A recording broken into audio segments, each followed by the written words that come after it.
إن الحمد لله نحمده ونستعينه ونستغفره ونعوذ بالله من شرور أنفسنا ومن سيئات أعمالنا من يهده الله فلا مضل له ومن يضلل فلا هادي له وأشهد أن لا إله إلا الله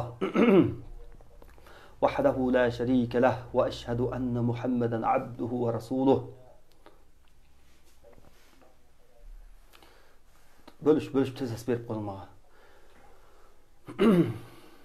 Birinçiden жер жана асманды жоктон бар кылган, жана бул ааламга инсан жана жин деген затты акыл берип, башка бүткүл махлукаттардан өзгөчө кылып, ал эки тайпаны жөн гана таштап, жаратып гана койбой, ал экөөна Кур'ан деген неаматты түшүрүп, жана ал экөөна жоопкерчиликти түшүргөн Аллах субханаху ва таалага чексиз мактоолор, шүгүрлөр, хамды санаалар болсун.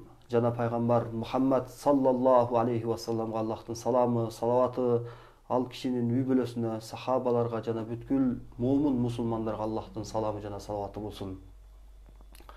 Ассаламу алейкум ва рахматуллахи ва баракатух. Урматтуу көрөрмандар, мына Аллах Таалага чексиз шүгүрлөр болсун. Түз эфирибизди сиздер менен баштап алдык. Кудай буйрса, бул эфирде сиздер менен 2 саат бою болобуз. Бул 2 саат ичинде суроо жооптор, анан рукуя окулат. Мурда айтып өткөнүмдөй дагы бир эскерте кетейли. Анткени жаңыдан кошулгандар бар бизде. Биринчиден ушул эфир 2 сааттык эфирибизди биз 2 бөлүккө бөлгөнбүз. Биринчи бөлүмдө мына ушул башталган бөлүктө 1 саат бою суроо жоопторго жооп берүү менен өткөрөбүз. Иншалла колуңуздан өзүңүздөр кызыккан, кандайдыр бир дини жаатта, бул дүйнөбүзгө пайдалуу болгон, дин жактан болобу, дүйнөбү жактан болобу пайдалуу суроолордон берсеңиздер, комментарий аркылуу берсеңиздер болот. Биз комментариядагы суроолорго түздөн түз жооп бергенге аракет жасайбыз. Андан 1 саат суроо жооптон кийин сиздер менен иншаллах рукуя окуйбуз. Рукуяда мен жана Дамла окуйт. Бул бөлүгүбүз дагы 1 сааттан турат. 1 саат бою рукуя менен иншалла дем салабыз. Рукуя деген дагы бир эскерте кетели. Рукуя дегени Кур'ан жана пайгамбар алейхиссаламдын сүннөтүндө келген хадистердеги дуалар менен дем салуу дегени. Дем салгандын дагы өзүнүн шарты бар. Ар бир нерсенин шарты болгон сыяктуу. Биринчи шарты мен тараптан, экинчи шарты сиздер тараптан. Тагыраак айтканда, рукуя окутуп жаткан кишилер тараптан. Эки шарт тең бир окшош, бирдей. Ал шарттар кунт менен, ойду бир жерге коюп, ыхлас менен башка нерселер жөнүндө такыр ойлобой, Куранды гана жан дүйнөбүз менен угуп турабыз. Ушул угуп турганда ар кандай ойлор келиши мүмкүн, сиздин пикириңизди чалгыта турган, башка нерселерге бура турган кээ бир нерселер оюңуздарга келсе, айрыкча могу сыйкыр менен ооруп аткандарды ушундай ой каптай баштайт, ой ээлей баштайт. Ошолорго көңүл бурбай, Куранды канчалык кунт менен, канчалык көңүл коюп уксак, ошончолук иншалла пайдасы болот, таасир болот. Дагы бир эскерте кетчү маселе, бул рукуя бөлүгүн сиздер эгерде жин менен ооруп аткан болсоңуздар, же сыйкыр оорусу менен, көз оорусу менен ооруп аткан болсоңуздар, бул абдан жакшы пайда кылат иншалла. Бул эфирден керек болсо үй шартында ушул бизге келбей эле, үйүңүздөрдө эле толук бул оорудан арылганга, айыгып кеткенге мүмкүнчүлүк бар иншалла. Ушул эфир аркылуу жеңилдеп, ушул эфир аркылуу сыйкырлар азайып, жин оорулардан арылган кишилер бизге иншаллах жок эмес, рахматын айтып чыгып аткандар болуп атат. Аллах Таала сиздерге дагы бардык жалпы мусулмандарга шифа берсин. Уккан Кур'ан аяттары жүрөгүңүздөргө таасир берсин. Иншалла ушул Кур'ан аяттарын бир гана биз дем салдырууга гана эмес, балким жашообузга, бүтүндөй жашоодогу бардык тармактарга ушул Кур'ан аяттары менен, сүннөттөгү дуалар менен жашашты баарыбызга насип кылсын. Анан Куранды ушул рукуя бөлүгүн жин, сыйкыр, көзүккөн гана оорулар эмес, балким бүтүндөй оору, башка ар кайсы медициналык оорулар менен ооруп аткан, кыйналып аткан бүгүнкү күндөгү мекендештер ушул оору ушул эфирге катышып, кунт коюп, ыхлас кылып укса, иншаллах ар кандай оорулардан шифа тапканга мүмкүнчүлүк бар. Анткени биздин сөзүбүздүн далили Аллах Тааланын Куранындагы аяты. Ауду биллахи минеш шайтанир ражим. وَنُنَزِّلُ مِنَ الْقُرْآنِ مَا هُوَ شِفَاءٌ وَرَحْمَةٌ لِلْمُؤْمِنِينَ وَلَا يَزِيدُ الظَّالِمِينَ إِلَّا خَسَارًا. Biz Kur'an'ın ayatların mu'minlar üçün şifa, rahim kılıp çürdük. Jana bul Kur'an ayatları, Kur'an-ı Kerim zalimler üçün ziyandı gana göğütüp ketet. Mına şul ayatta Allah Subhanahu wa Ta'ala'nın sözünde Kur'an bul menen eger dem salsak denebizge, den soluğuza payda eken, eger şifa eken, эгерде бул Куран менен жашасак, бүтүндөй жашообузду бактылуулук кылганга шифа экен иншаллах. Баарыбызга эки жактама шифа табышыбызды Аллах Субханаху ва Таала өзү насип кылсын. Анда эмесе суроо жооп бөлүгүнө кайтсак,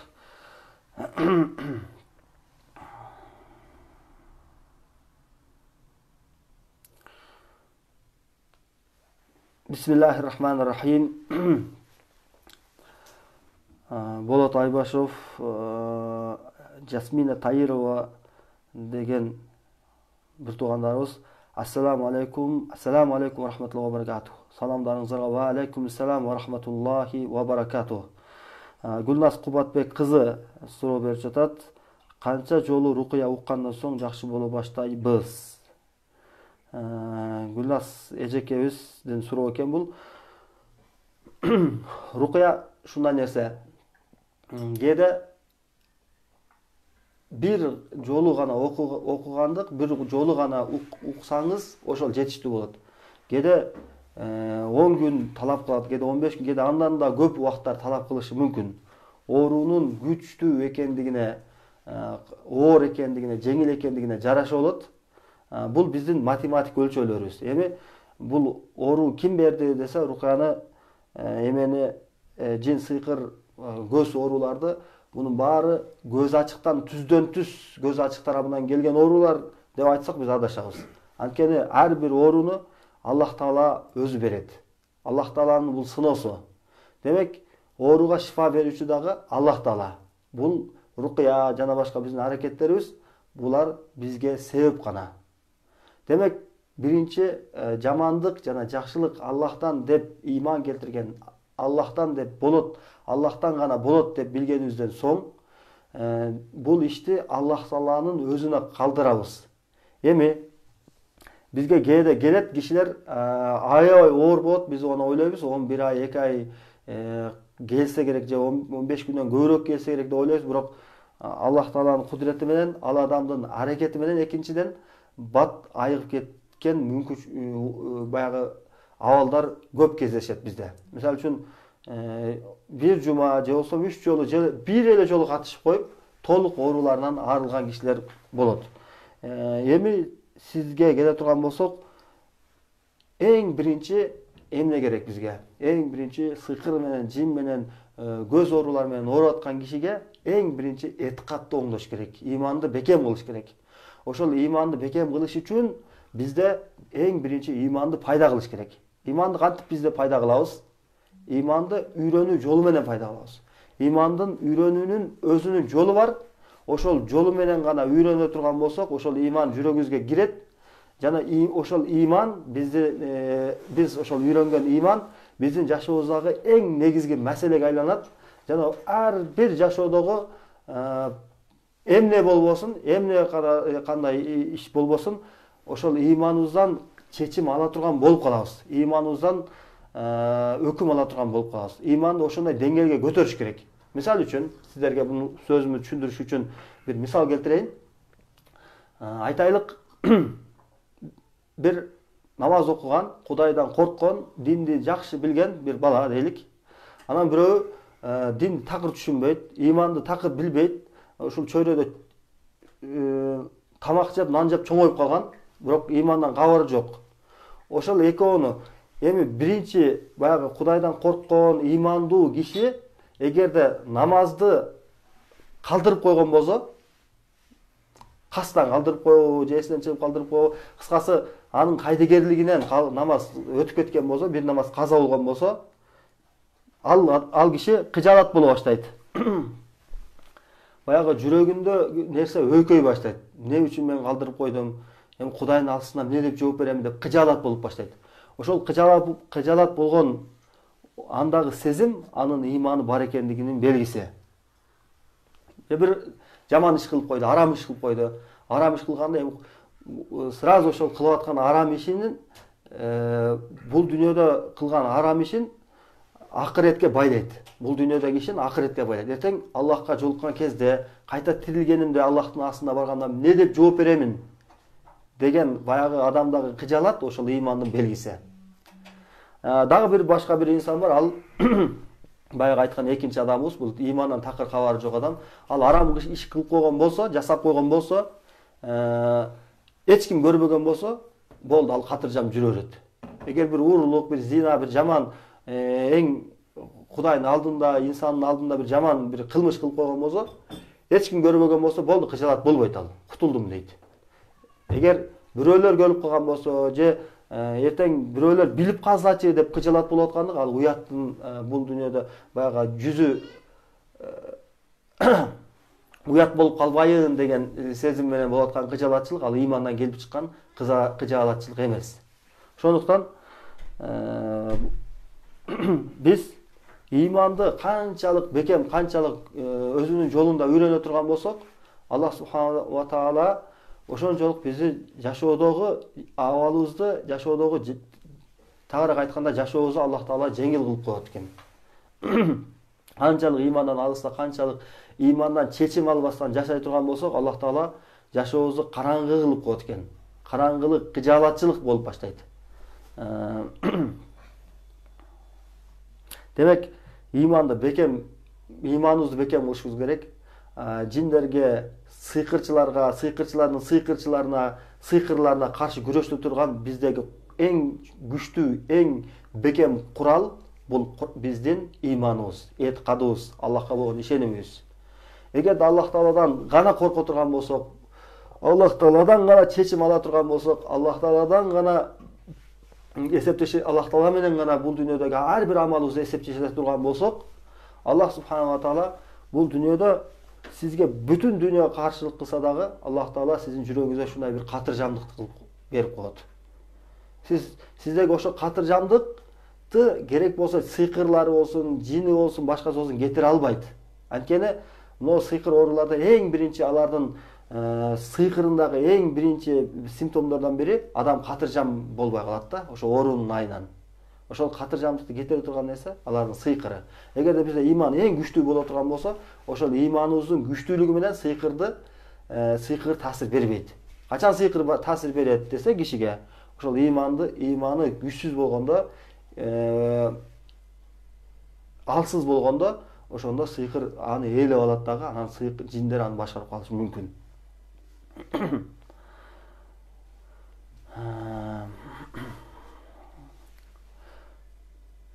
Гүлназ Кубатбек кызы, сиз иншалла колуңуздан келишинче угуп аракет кыла бериңиз.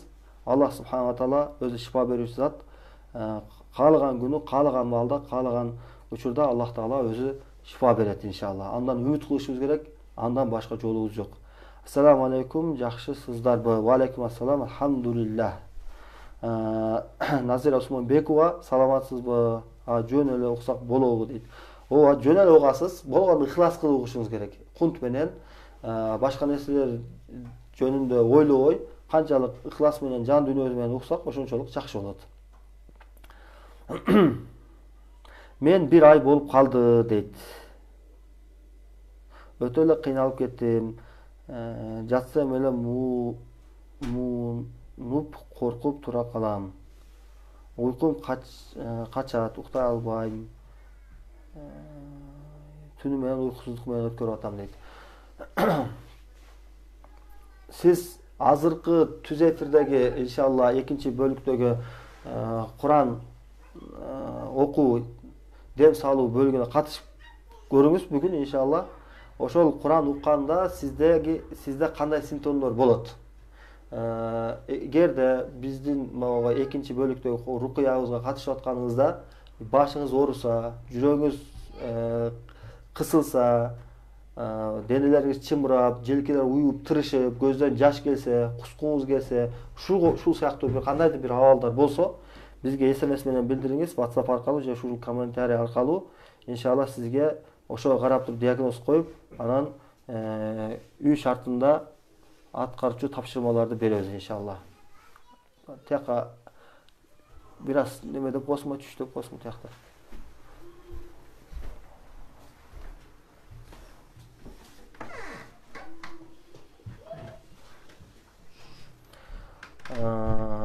Айбек Тагайкулов деген агабыз суроо берип атат. Ассаламу алейкум улеке. Айтсаңыз, астрологторго ишенсе болобу дейт. Киши тагдырын туулган жылына күнүнө карап айтып бергенине дейт. Рахмат дейт. Мунажим деп коет буларды. Ошол жылдыздарга карап туруп мунажимдер. Буларга ишенсе болбойт, анткени булар сыйкырчылардын эле бир түрү. Көз ачыктардын бир түрү. Ошого карап туруп мындайча айтканда төлгөчүлөрдүн дагы бир аты. Такыр ишенсе болбойт, буларга ишенбеңиздер. Ошон үчүн пайгамбар саллаллаху алейхи вассалам аларга ишеничтен бизди кайтарды. Кимде ким ошол кахынга, төлгөчүгө барып, ал айткан сөздөрдү тасдыктаса, сиз бир нерсени сурасаңыз, сиз жөнүңүздө же сизге байланыштуу бир кандайдыр маалыматтарды айтса, ошол маалыматты сиз тасдыктап койсоңуз, туура ушундай экен да деп тасдыктап койсоңуз, болду. Имандан кетет деди пайгамбар алейхиссалам. Ушул мааниде көптөгөн хадистер бар. Ошолордон этият болушубуз керек. Үйдөгүлөрдө, жакындарыбызды, жоопкерчиликтүү кишилер өзүнүн кол астындагы кишилерге ушуну дайыма түшүндүрүш керек, тарбия бериш керек ушул жөнүндө.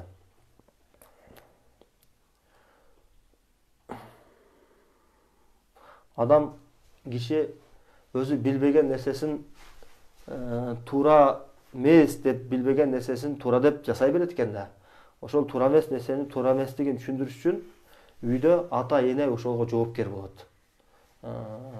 Же болбосо ошол жоопкерчиликтүү адамдар кол астындагы кишилерге жоопкерчиликти мойнуна алган болот. Кыяматта Аллахтын астында биз жоопкер болуп калабыз. Ошого бул нерсеге кайдыгер карабастан үйдөгүлөргө, бала чакабызга бир эле сыйкыр, жин, шайтан, көз ачык маселеси гана эмес, балким ушул сыяктуу көптөгөн тарбиялуу маселелерди бүгүн үйдөгүлөргө түшүндүрүшүбүз керек. Анткени бүгүн ушундай бир катастрофага келип атат жаңы жаштар. Ушундай тарбиясыз, батыштын таасири менен окуп аткан маалыматтары азаттык болот. Дагы ушуга окшогон диндин көз карашында эмес, башка бир жат диндердин көз карашындагы ар кандай адамдардын сөздөрүнөн, жашоо образдарынан таасирленип туруп, балдар ошого карап чоңоюп атат да, тарбияланып. Анан ушул муун тарбияланып аткан, ошолордон таасирленип аткан муун бүгүн мына Кыргызстанда 20, 25, 18, 19 жашка чыгып калды ошолор. Убагында ата-энелери башка карьераны кылыш керек, жасашым керек, бир кандайдыр бир мүмкүнчүлүктөрдү пайдаланышым керек, үй салышым керек, балдарыма мүмкүнчүлүк жаратышым керек, машина алып беришим керек, жер алып беришим керек деп отуруп, бүгүн тарбияны мектепке гана, дагы ушул университетке же болбосо көчө коомчулукка таштап койду дагы. Анан бүгүн балдар чоңоюп калгандан кийин чоң проблемалар пайда болуп атат. Айрыкча мына Бишкекте. Эми буну ата-энелер башкара албастан, эми кайда барышын билбей жаткан учурлар көп болуп атат. Биз ушуну көрүп атабыз, билип атабыз. Канча деген адамдар кайрылып атат. Ошого алдын ала биз балдарыбызга кайдыгер болбой, дин жактан сөзсүз түрдө маалымат беришибиз керек. Ата-энелер буга жоопкер. Ата-энеден ошол маалыматты албаса, анда көчөдөн алат. Ошол бош калат экен дагы мээ. Ошол бош калган мээге кандайдыр башка керек эмес бир жактардан маалымат менен толтуруп алат дагы. Анан ошол толтуруп алган маалыматтарынан, ошол түшүнүгүнөн улам жашоодогу иштерин тартиптеп баштайт. Ошого жараша жашап баштайт. Ошондо биз каалабаган, биз нааразы болгон анан муундар пайда болот экен да.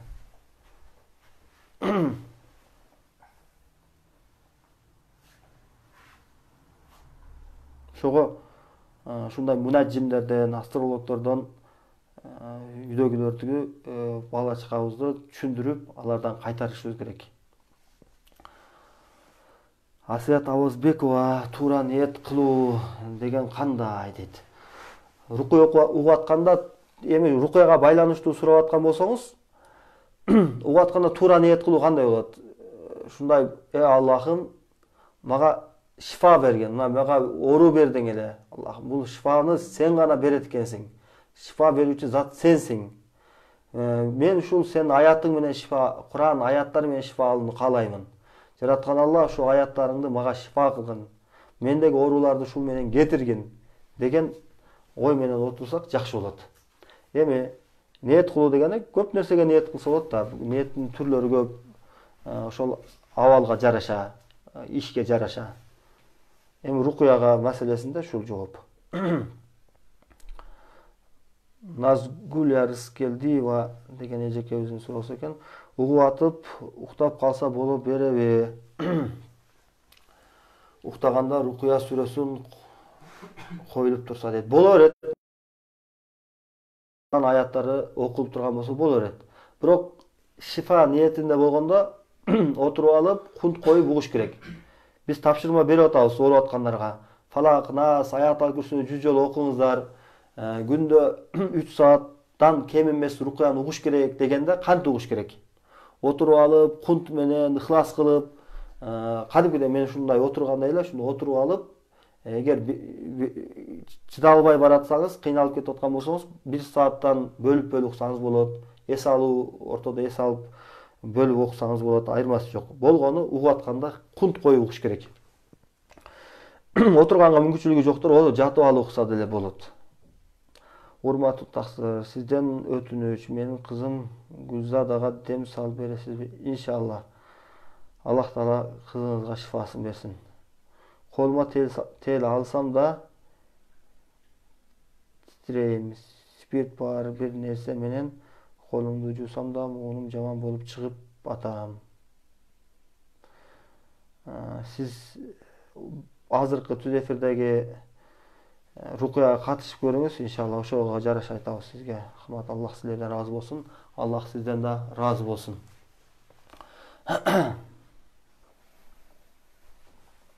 Onu немесин турлап бересиңби? Чыгарып берип койсоң. Анан дагы бир айта кетейин, иншаллах бизде колубузга бир китеп түштү. Буну атайын ошол араб өлкөсүнөн өзүм кызыгып, ушул темага байланыштуу болгон үчүн сатып алдым эле. Ал-хасад ва илажуху фил Кур'анил Карим ва суннатун набавийя.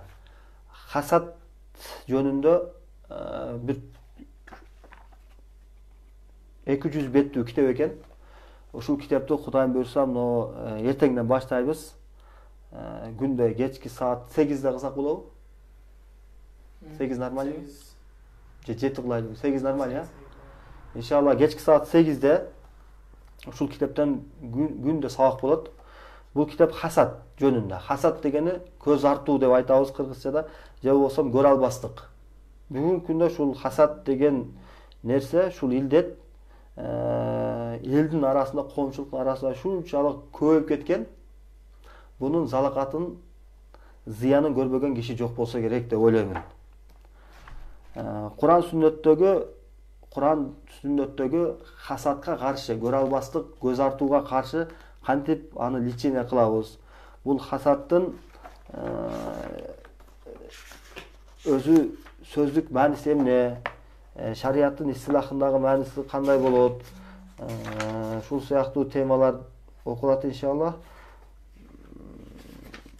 Хасадтын пайда болушу, качан хасад деген бул илдет пайда болгон, ошондой эле хасад кылса боло турган орундар,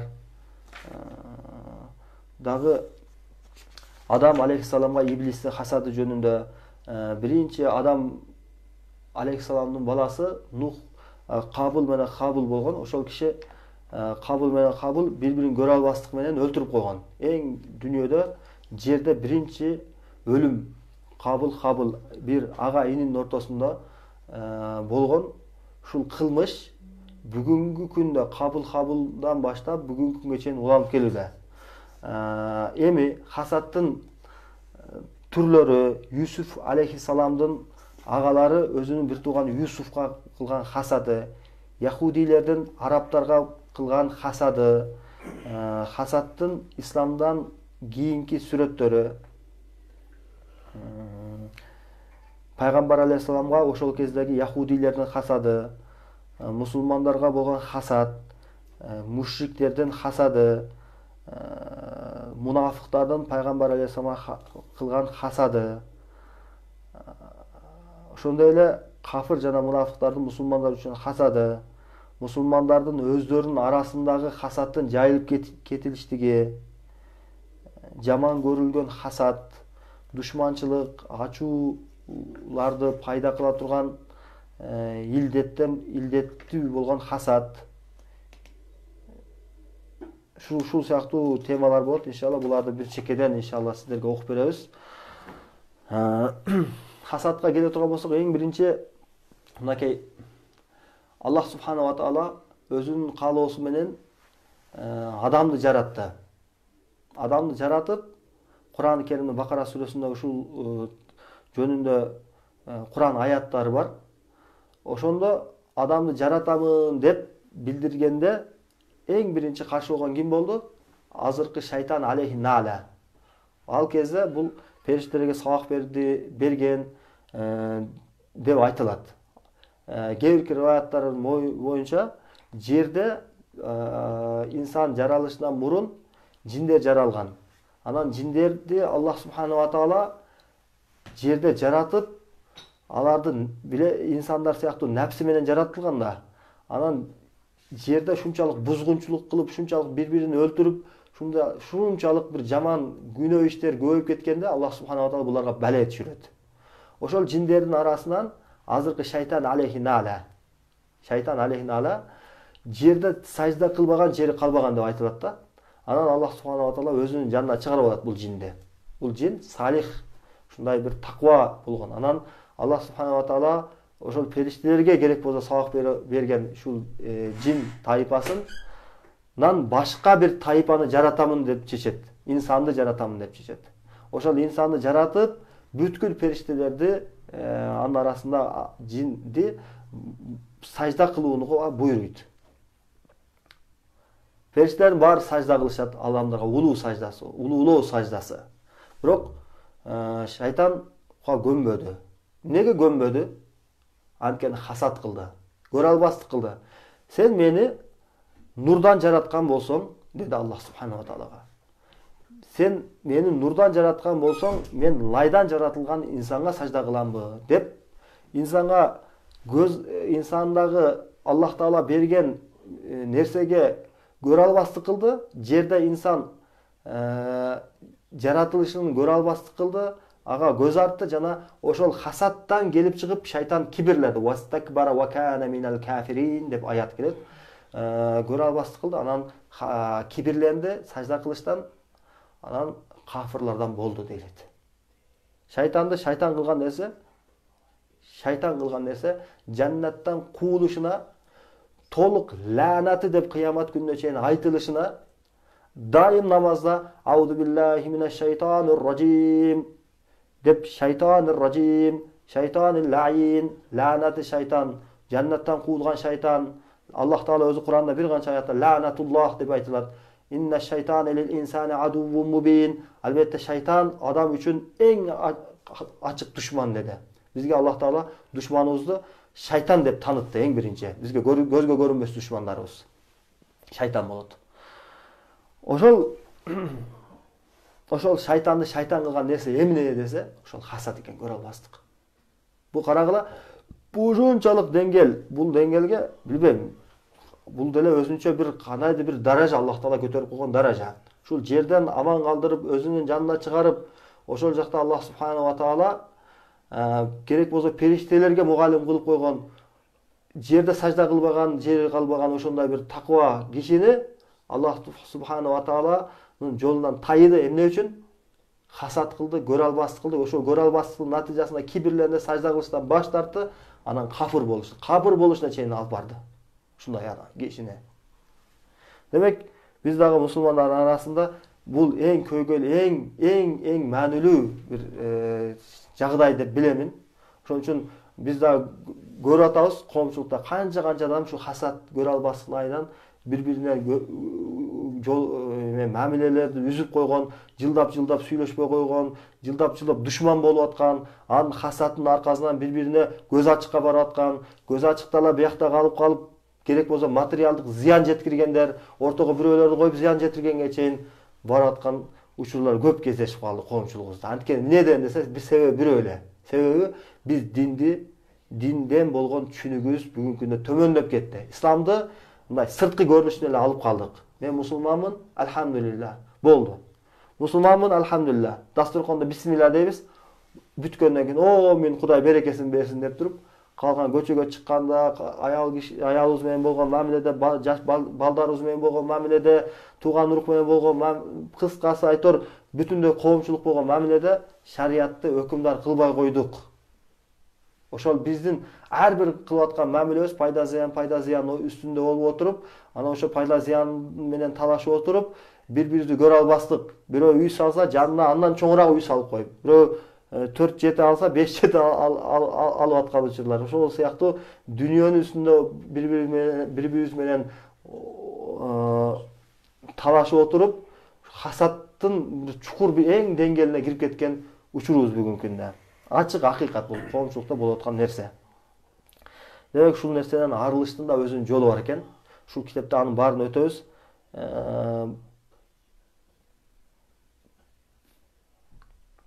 Кийинки суроого өтөбүз.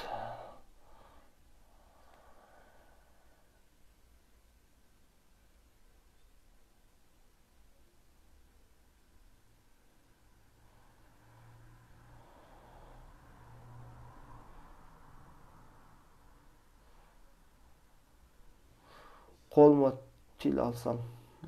Так.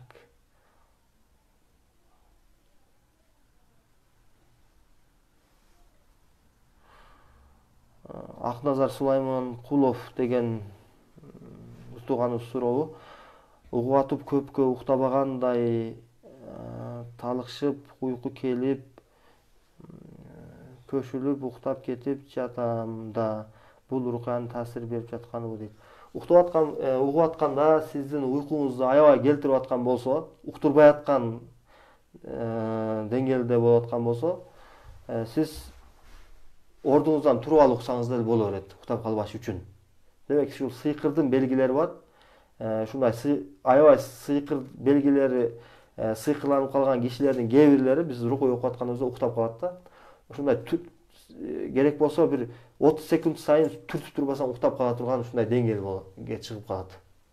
Неге десе, алар деле сизге каршы күрөшөт да, жаман кара күчтөр.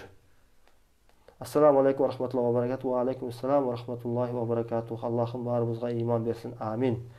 Саламатсызбы? Саламатчылык. Экинчи бөлүк качан башталат? Иншаллах жарым саатка жетпей башталып калат.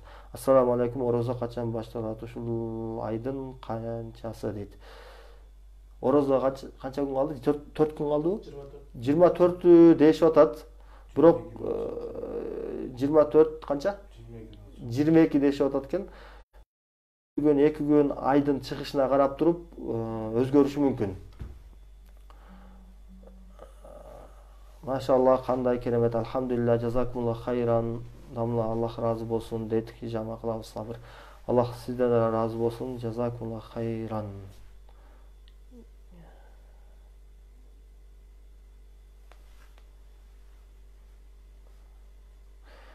Бир таанышым намаз окуп жүрүп эле ичимдик ичип алат. Дуа окуса болобу? Арак ичкендерге окуса болот. Болгону мас кезинде болбош керек, рукуй окуп атканда. Арак ичкендерди, арак кештикке берилип кеткендерди рукуя менен айыктырса болот, болгону шарты менен. Ошол анын арак кештикке берилиштигинин негизги себеби кара дуанын айынан болуп аткан болсо жардам беребиз. Эгерде жөн эле анын жеңилтектиги менен же ушуга берилип, ушуга кумарга үйрөнүп калып ичип аткан болсо, анда аны башка жол менен айыктырсаңыздар да болот. Ассаламу алейкум. Ва алейкум ассалам.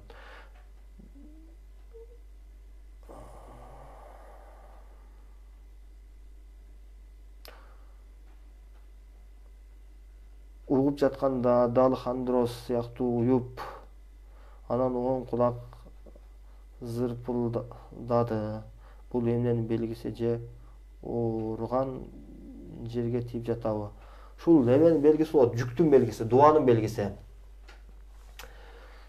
Желке тырышып аткан болсо.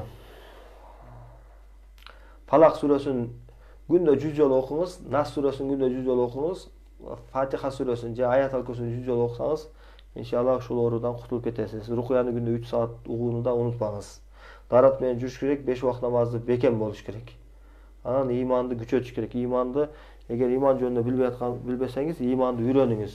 Билгендерден үйрөнүп, кадимкидей сабак алып үйрөнө турган илим бул.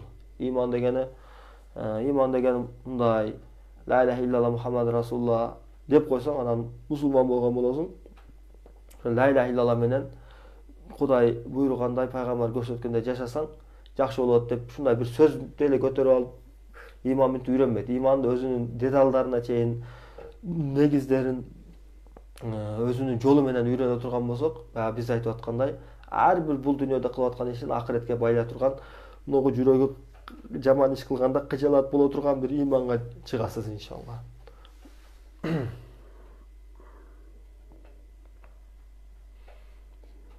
Sizge Allah razı olsun. Allah sizden de razı olsun.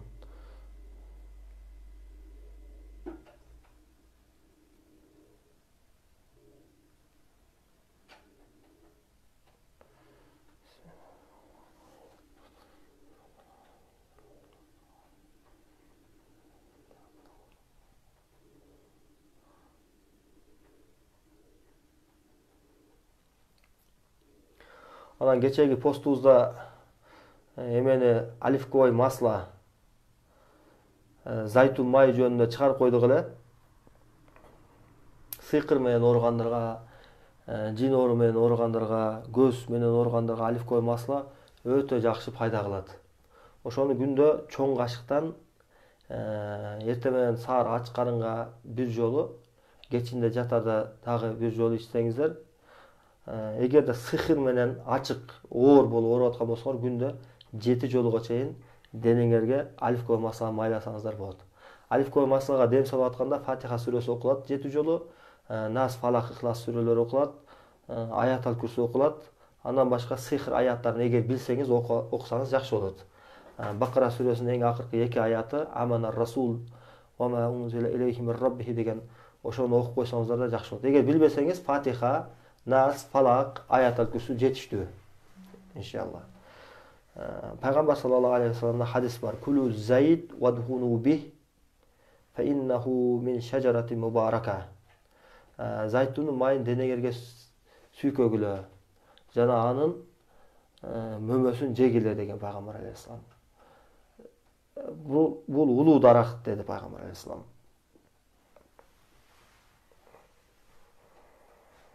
Чорный тиминдин майы да жакшы болот. Эртең менен ач карынга ичкен, айрыкча могу сыйкыр ооруларына аябай жакшы. Пайгамбар алейхиссалам өлүмдөн башка бардык нерсеге шифа деди. Бал жеп турган жакшы болот. Ва фихи шифаун линнас. Куранда бал жөнүндө адамзат үчүн чоң шифа бар деди. Анан эгер мүмкүнчүлүгүңөр болсо, имбир деген нерсе бар. Ошону ичип турсаңар, анткени ашказанды ич катканда же ич өткөндө дагы пайда кылат. Ошол ашказандагы проблемаларга аябай жакшы пайда кылат. Медицинский жактан дагы демал органдарына, ашказандагы тиешелүү болгон бардык проблемаларга ошол имбир жакшы пайда кылат. Анан сыйкыр ооруларына да пайда кылат имбир.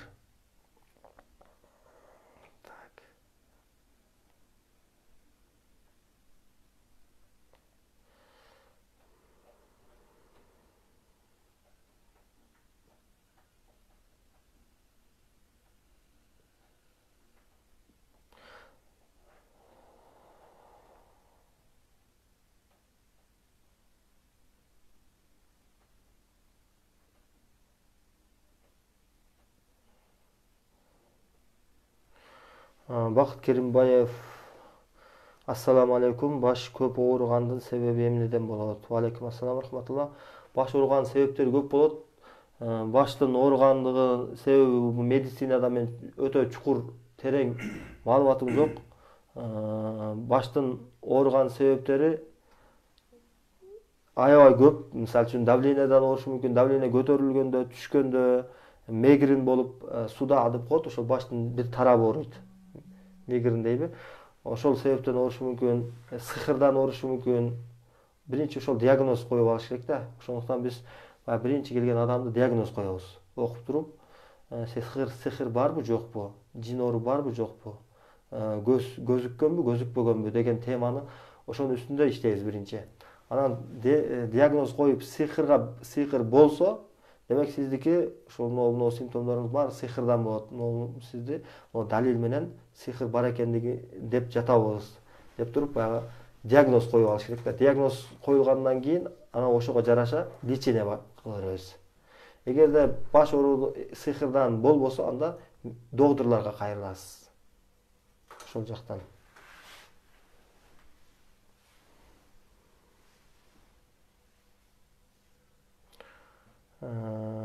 Айтурган Абдулла кызы, Кара сууда медресе барбы дейт. Кара сууда медресе барбы? Барбы Кара сууда? Бар экен медресе. Кара сууда медресе бар экен иншалла. Жин кирип кеткенин кантип билсек болот дейт. Жин кирип кеткенин окуганда билинет. Окуганда бизде мындай да, рукуя окуп атып, бизге келген клиентте мындай бир сыр айтып берейин. Биринчи келгенде ыхлас менен кунт кылып, отургузабыз. Анан ыхлас менен көз жумалы укканда биз сыйкырга каршы, жинге каршы, көзүккөнгө каршы аяттарды окуйбуз. Ошо аяттарды окуганда эгерде жин оору болсо же сыйкыр болсо, өзүнүн симптомдору болот. Кусушу мүмкүн, жүрөк кысылышы мүмкүн, баш оорушу мүмкүн. Анан эч эле билинбей аткан болсо, ордунан тургузуп алып туруп, ассаламу алейкум, бул дененин ичиндеги эркек жана ургачы залым жиндер.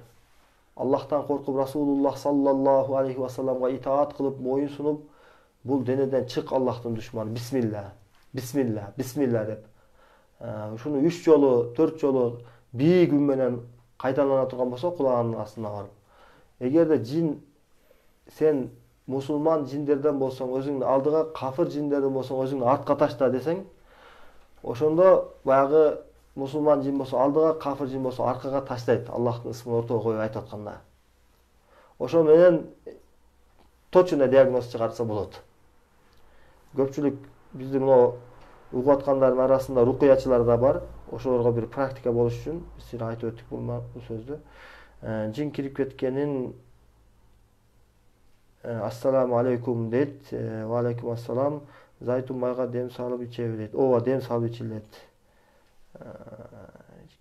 Кечке кекирем, ыткытам, бул эмнеден болот дейт. Кекиргенде ашказанда проблемадан улам кекиргендер болот. Анан Куран окуп атканда кекирген болсо, именно рукуя окуп атканда, рукуя аяттар окуп атканда кекирсе, бул көз ачыкка баргандын бир симптому болот. Эгер адам көз ачыкка барса, ушундай кекирик ушундай бир ооруга жолугат, кекирип калат. Эгер бир жолу барсаңыз деле, айрыкча көз ачыктар көп кекирет. Өттө таш болсо зайтун майын ичсе болобу дейт. Өттөгү ташка болобу экен зайтун майы?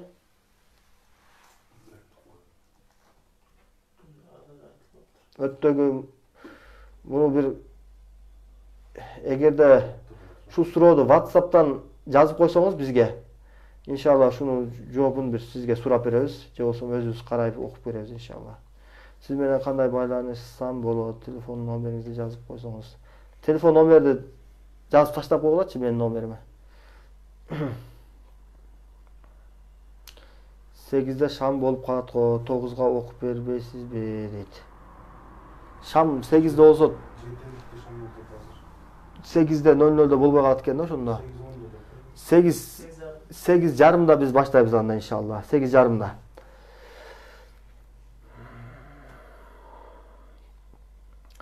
Алифковый масла эмеге болбойт, боор ооругандарга болбойт. Ушуну билемин. Черный тиминдин майы дагы боор ооругандарга болбойт. Аллах сизден эки дүйнөдө ыраазы болсун, илиңизге илим берсин. Амин. Жаш баланын ата энеси жин же сыйкыр болсо, жаш балага таасир кылышы мүмкүнбү? Жаш балага атасы, энеси сыйкырланган болсо, жаш балага таасир бериши мүмкүн. Ата энеси аркылуу зыян болот. Башым көп ооруйт. Бир жолу болсо да тел менен окуп диагноз коюп бере аласызбы? WhatsApp аркылуу. Иншалла окуп бере алабыз. Siz WhatsApp номеріңізді алып қалыңыз, иншалла, жазып қалыңыз.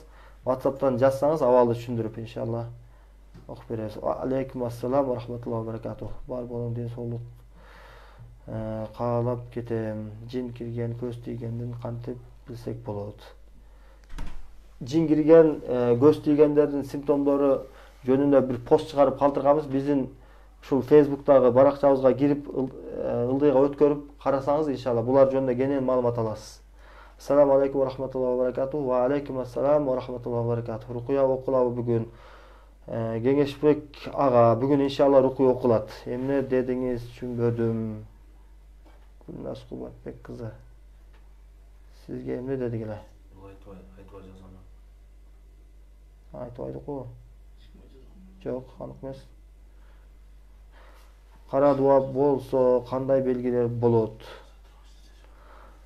Кара дуа болсо, сыйкыр болсо, эң биринчи жалгыз калгыс келет. Көпчүлүктү жек көрөт, жалгыздыкты каалайт. Үйүндөгү кишилер дагы айрыкча жубайы болсо, жубайын жек көрүп калат. Күйөөсү болсо же аялы болсо, эң жакындарын жек көрүп баштайт. Бат ачууланат, жүрөгү кысылат, бир нерсе санчыгандай болот, баш ооруйт. Айрыкча мына шамдан кийин баш көбүрөөк ооруйт, жүрөк кысылып. Куран окугусу келбей калат. Намаз окуганда намазда адашып баштайт. Фатиха сүрөсүн окудумбу, окубадымбы? Ат-тахиятыны, салаватты окудумбу, окубадымбы? Биринчи рекетте окудумбу же экинчи рекетте окудумбу деп ушинтип кайра адаштырат.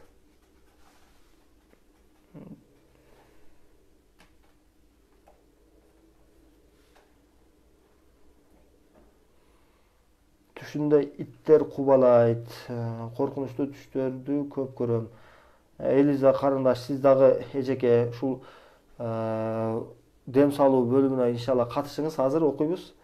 Ошого жараша иншалла сиздин абалыңызга диагноз коюп айтып беребиз иншалла. WhatsApp менен жазсаңыз, эмне болду ушул түз эфирде азыр дем салганыбызда бир аздан соң. Ошолдо кандай симптомдор болду сизде? Ошонун баарын жазасыз, ошого карап диагноз коюп айтабыз сизге дагы иншалла. Рукуя окулуп жатканда эснеп, көздөн жаш чыкса кандай болот? Көздөн жаш чыгып эснегендик бул көзүккөндө ошондой болот. Көз тийгенде.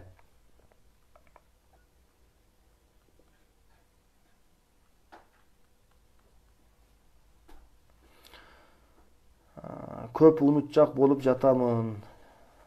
Жарым саат мурун калган нерселерди унутуп калам дейт. Сыйкырдын дагы бир симптомдору ушул.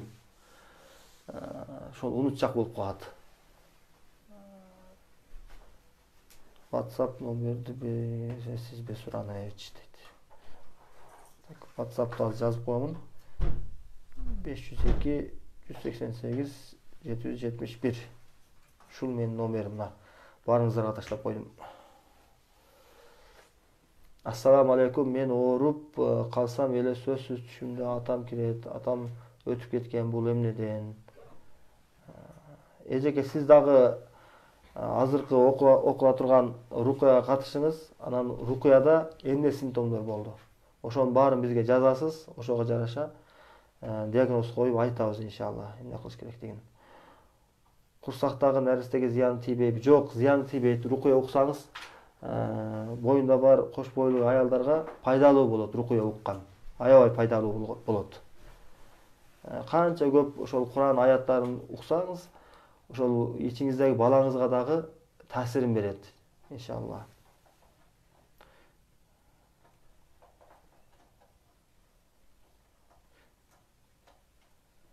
Кара дуаны жандырганга кандай жардам бересиз? Иншалла кара дубаны жандырганга эгер ошол кара дуба барбы жокпу ошону аныкташыбыз керек.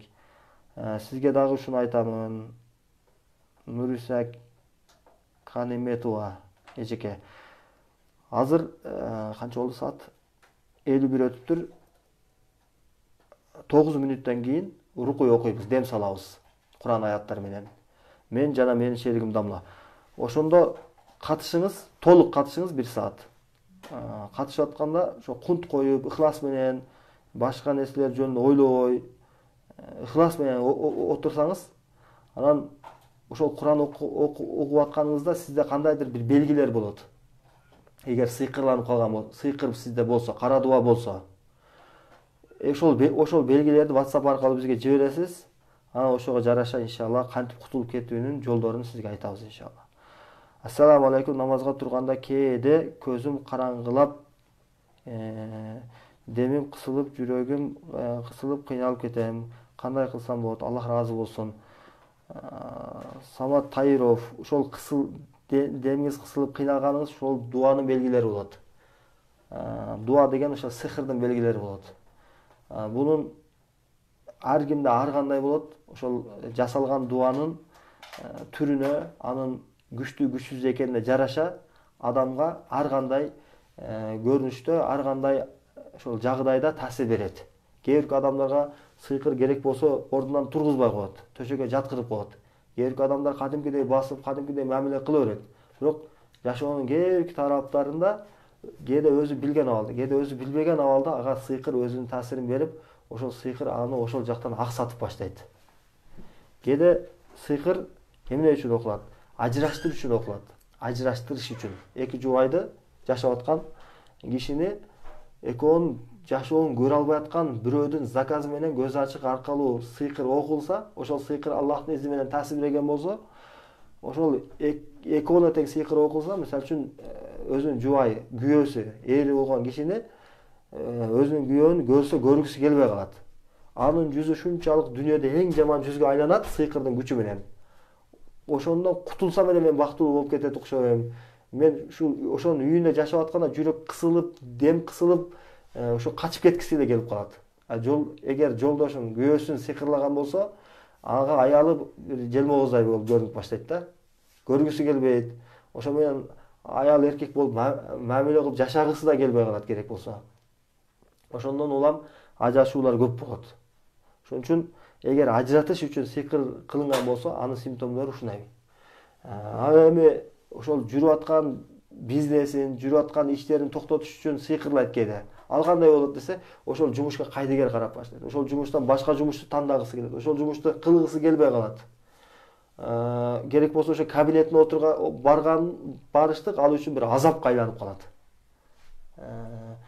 Айтайлык, үй бүлө мүчөлөрүн бири-бири менен келишпестикти пайда кылыш үчүн сыйкыр окулса, агасы инисине ачууланып баштайт. Аны кичинекей бир жөнөкөй мамилеси эле ага орой мамиле жасагандай болуп сезилип, аны өзүнө душман катары көрүп калат бара-бара. Агасына жасаган болсо ушундай, инисине жасаган болсо агасына карата ушундай сезимдер пайда болот.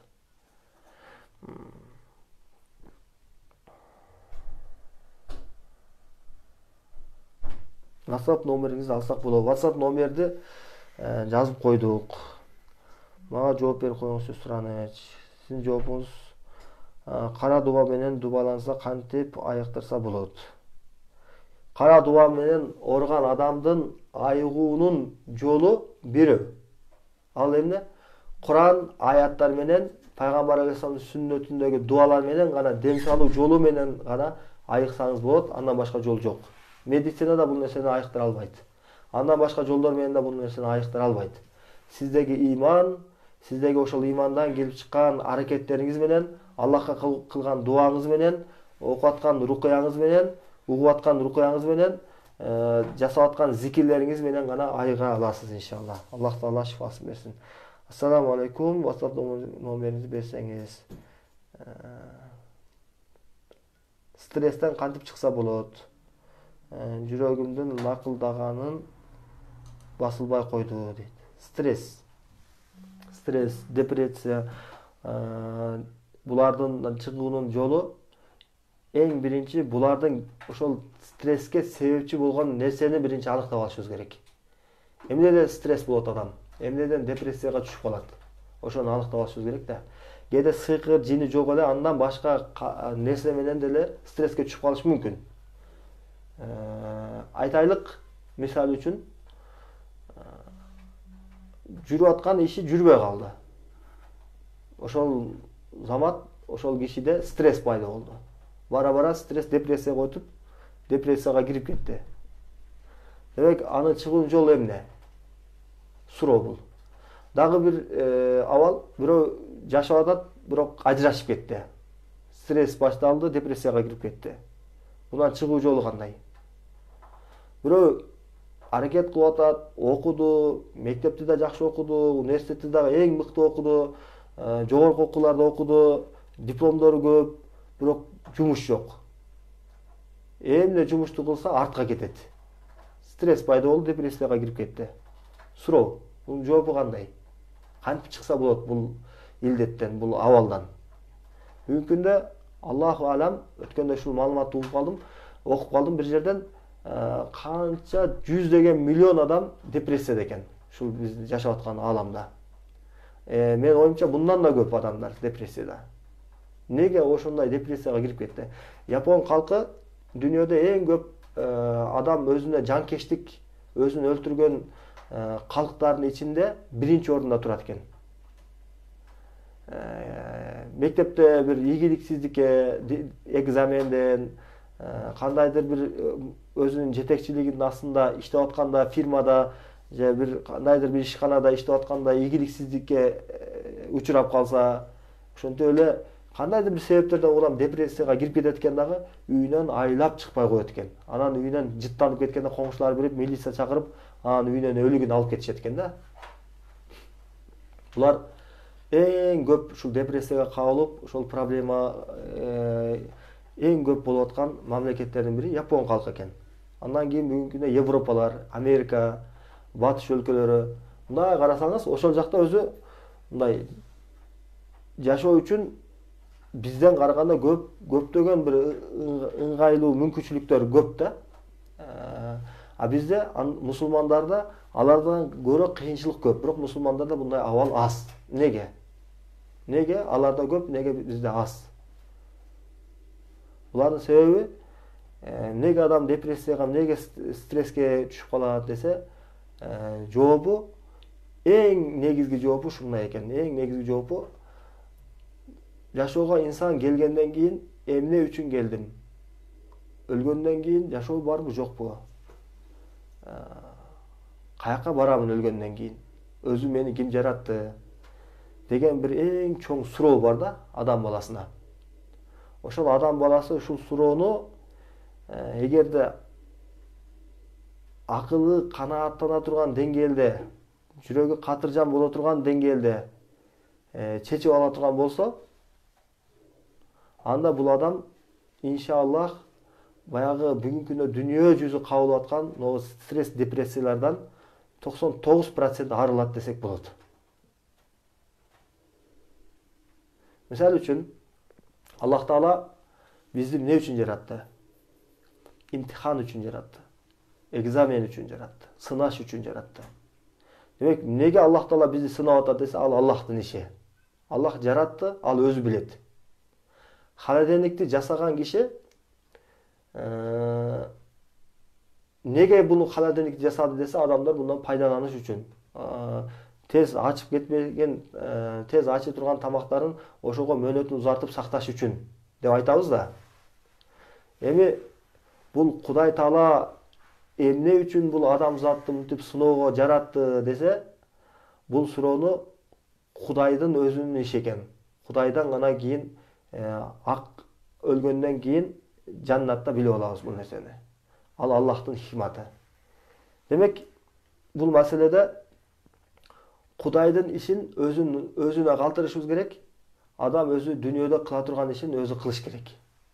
Дүйнө эмнеден турат десе, дүйнө машакилдердин чогулткан топтому, проблемалардын жыйынтыгы, проблемалардын бирикмеси деп айтсак болот. Бул дүйнө өзү проблемадан турат. Проблема дайым болот. Ал жылга карап берилбейт, ай сезону болбойт анын. Адам баласы бул дүйнөдө жаралган экен, жашап аткан тирүү экен. Ошол тирүүлүк кезинен өлгөнгө чейин болгон жашоо сыноодон турган жашоо, сыноо майданы. Ар бир адам сыналат. Муну эч ким токтотуп кое албайт. Бир илим менен, бир башка менен сынала беребиз. Демек, бул дүйнөнү проблема деп билип алышыбыз керек биринчиден. Демек, проблеманы биз чечишибиз керек. Кайсы нерсе менен чечебиз эми? Проблемалар чечиш үчүн Аллах субханала ва таала бизге Куранды түшүрдү. Пайгамбар алейхиссаламдын даяр сыйраты жолу. Ошол пайгамбар алейхиссаламдын жолун бекем кармасак, Аллах таалага толук ыйман келтирсек, ошол ыймандын негизинде чече турган болсок, бардыгы катыржам болуп калат экенбиз да. Ар кандай абалда. Мына ыймандын шарттары деп туруп, ыймандын 7 шарты бар. Аманту билла ва малаика ва кутубихи ва русулихи ва яумил ахир ва кадар хайрихи ва шаррихи. Аллахка ыйман келтирүү, периштелерге ыйман келтирүү, китепке ыйман келтирүү, пайгамбарга ыйман келтирүү, анан өлгөндөн кийин кайта тирилүүгө ыйман келтирүү, эсеп китепке ыйман келтирүү, кадарга, тагдырга ыйман келтирүү деп айтабыз. Мына ушул нерселер ыйман. Эгер ушул нерсеге эч кандай бирөөнө да каршы чыкпаган болсо, ал ыймандуу мусулман адам болот. Эгер бирөөнө каршы чыккан болсо, ушул 7 нерсенин ал ыймандан чыгып кетет. Анткени бул ыймандын эң негизги шарттары. Аллахка ыйман келтирдик. Кантип ыйман келтиребиз?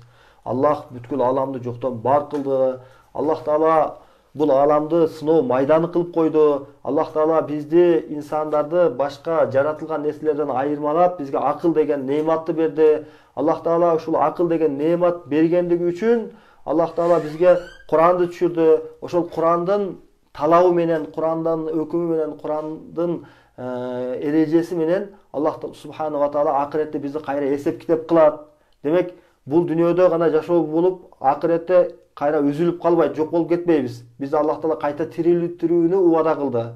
Кайта тирилүү деген нерсе бар, бул чындык. Аллах таала биз жок болчук мына 40 жыл, 50 жыл ушул жерде угуп аткан кишилердин 90 жыл мурун эч кимибиз жок элек. Бүгүнкү күндө биз менен бирге жер жүзүндө 7 миллиард адам жашап атат. Дагы 100 жылдан кийин 7 миллиард адамдын баары өлөт, жок болот. Андан кийинки муун келет. Андан кийинки муун келип, дагы кийинки муун келет. Ошентип кыямат күнүнө чейин улана берет. А кыямат болгондо Аллах таала кыяматты кабарын бизге берди. Бул дүйнөнүн аягы бар. Аягы ошол кыямат менен аякталат. Кыямат болгондон кийин Аллах таала кайта тирилтирүүнү убада кылды. Кайта тирилүүгө ыйман келтирүү бул ыймандын дагы бир шарттарынан бири. Ким кайта тирилүүгө ыйман келтирбес, ал ыймандан, мусулманчылыктан чыгып кетет. Буга ыйман келтирүү, буга ишенүү кандай болот десе, ишенген адам, мисалы үчүн, кандай ишенүү? Айтайлык, акыретке, кайта тирилүүгө ишенүү дегенди бир мисал келтире турган болсок, мынакей коронавирус себептүү өзгөчө абал жарыяланды өкмөт тарабынан. Өзгөчө абал жарыяланганда, бул кайра дагы убакыты узартылганда, биз эмнеге ишендик? Демек, кризис келет экен, кыйынчылыктар болот экен деп ишенип атабыз. Мына ушул ишеним бизди аракетке үндөп атат, бизди кыжалат кылып атат. Эми бул кризистен кантип чыгып кетет экен дүйнө жүзү? Эми бул кризистен дүйнө жүзүнүн ичинде мен кантип абалымды оңдоп алсам болот? Эми кандай болот экен деп сизди кыжалат кылып атат. Акыретке ишенүү дагы ушуга мындай кыяс, ушуга өлчөп көрүңүз, ушул нерсеге мисал келтирип. Сиз акыретке ушунчалык ишенип атасызбы? Эртең өлгөндөн кийин кайта тирилүүгө. Кыш суук болот экен деген маалыматка ишенип туруп, кышка даярдык кылат адам. Мен эгер мына жумушту кылбай турган болсом, анда жеке менин үй бүлөлүк экономикам кризис болот деп туруп, ошондон чыгып кетиш үчүн аракет кылат адам. Ишенет баягы нерсеге. Университетти окуп, мен диплом алсам, мына жумушка иштеймин деп ошол ишеним менен университетти окуйт, 5 жыл убактын кетирет.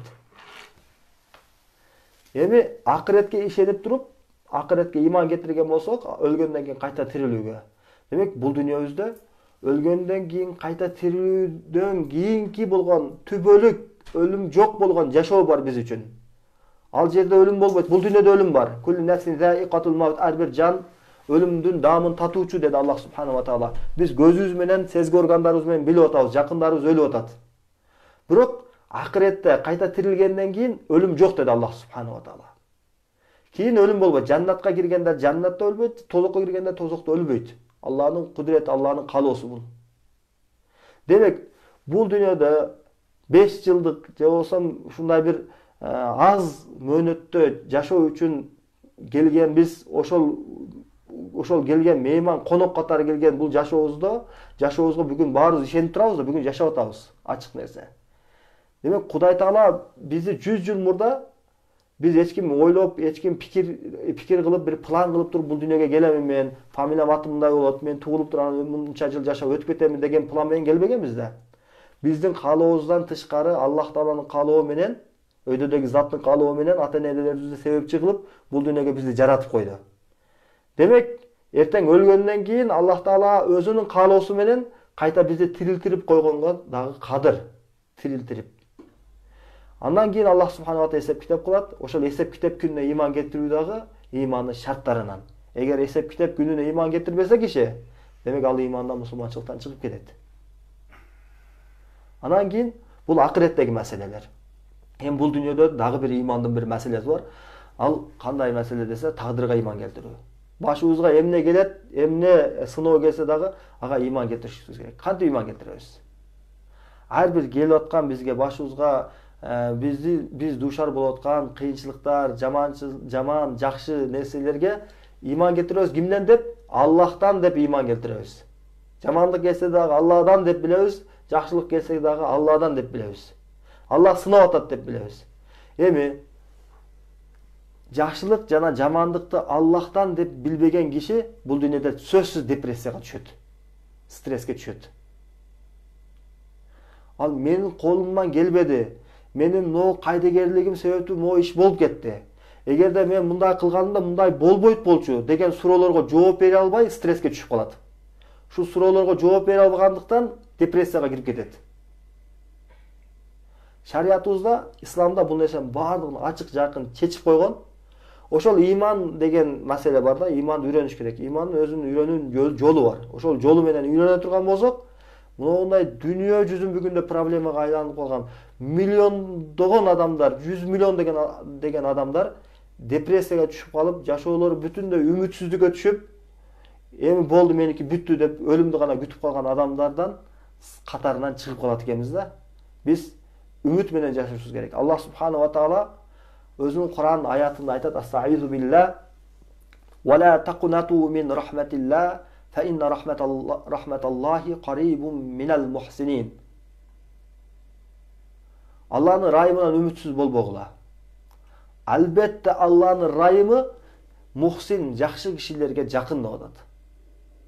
Мумин адам кыйынчылык келгенде, кыйынчылык Кудайдан болду деп сабыр кылат. Сабыр кылганда бу Кудайдан болду дейт да, адамдардан көрбөйт ал.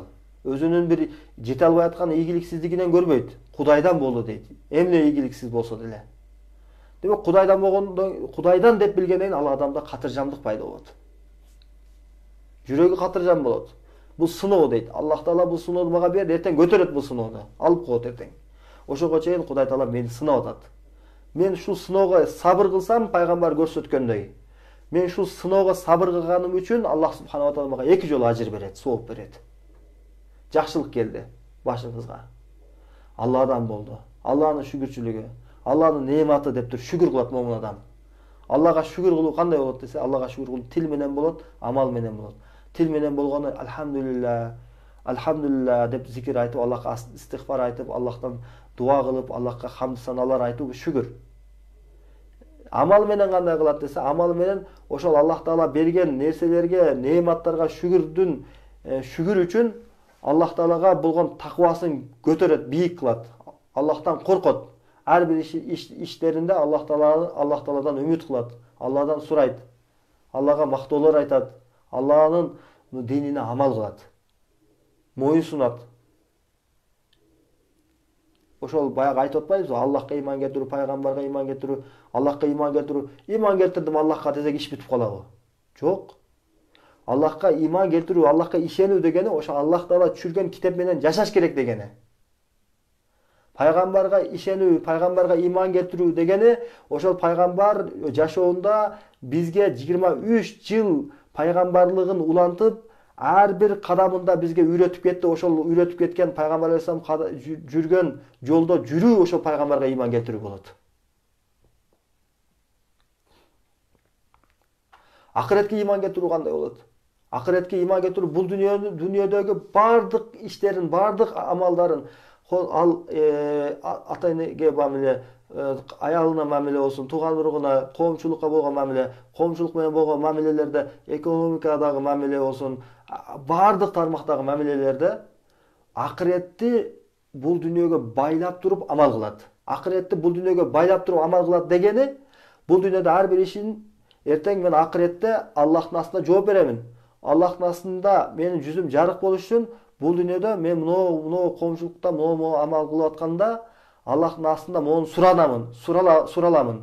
Жеп атканда халалдан жешим керек, ичип атканда халалдан ичишим керек, кийинип атканда халалдан кийинишим керек, мамиле кылып атканда пайгамбар көрсөткөндөй мамиле кылышым керек, Кудай буйругандай мамиле кылышым керек. Менин могу дүйнөдө могу милдетим, могу коомчулукту дават кылуу ар бир мумунга, мусулманга, эркек болсун, аял болсун парз.